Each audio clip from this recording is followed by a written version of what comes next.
குன்றக்குடி அடிகளாருக்கு சட்டமேலவை உறுப்பினராக இருந்தவர் மறைந்தபோது இரங்கல் தீர்மானம் நிறைவேற்ற வேண்டும் என்று சொன்னார். அதற்கு பிறகு ஆட்சி பொறுப்பை ஏற்றவுடன் முதலாக ஒரு துறவிக்கு மணிமண்டபத்தை எழுப்பியது கலைஞரின் அரசு. அன்று அந்த மணிமண்டபத்தை திறந்து வைத்து உரையாற்றுகிறார் கலைஞர் அவர்கள். எனக்கும் அடிகளாருக்கும் நிறைய கருத்து வேறுபாடுகள் தொடக்க காலத்தில் இருந்தது. இதே ஊரிலே வந்து நான் அவரை எதிர்த்து பேசியிருக்கிறேன். அவருக்கும் எனக்கும் இருந்த கருத்து வேறுபாடு, எனக்கல்ல எங்கள் இயக்கத்திற்கும் இருந்த கருத்து வேறுபாடு காலப்போக்கில் மறைந்தது. எப்படி? நாங்கள் ஒருவரை ஒருவர் புரிந்து கொண்டோம்.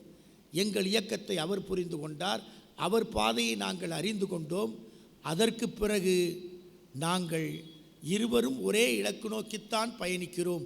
மனிதகுல மேம்பாடு என்ற இயக்கத்தை நோக்கித்தான், இலக்கை நோக்கித்தான் பயணிக்கிறோம் என்ற பிறகு நாங்கள் கருத்து வேறுபாடுகளை களைந்து அவரவர் பாதையில் பயணித்தோம்.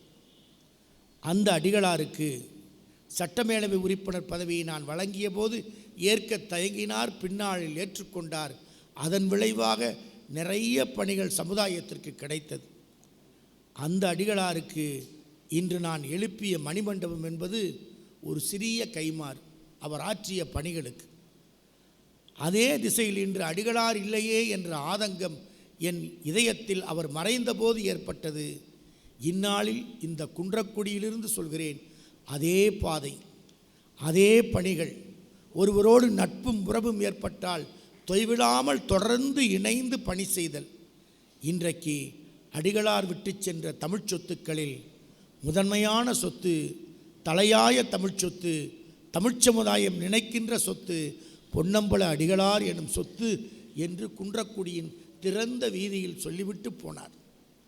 இப்படித்தான் தமிழ் பணிகள். அந்த அடிப்படையிலே தான் உலக திருக்குறள் பேரவை அவருக்கு திருக்குறள் பேரொளி விருது வழங்கியது. கலைஞர் அவர்களுக்கு கலைஞர் அமைப்புக்காக நமக்கு திருவள்ளுவர் விருது வழங்கினார்.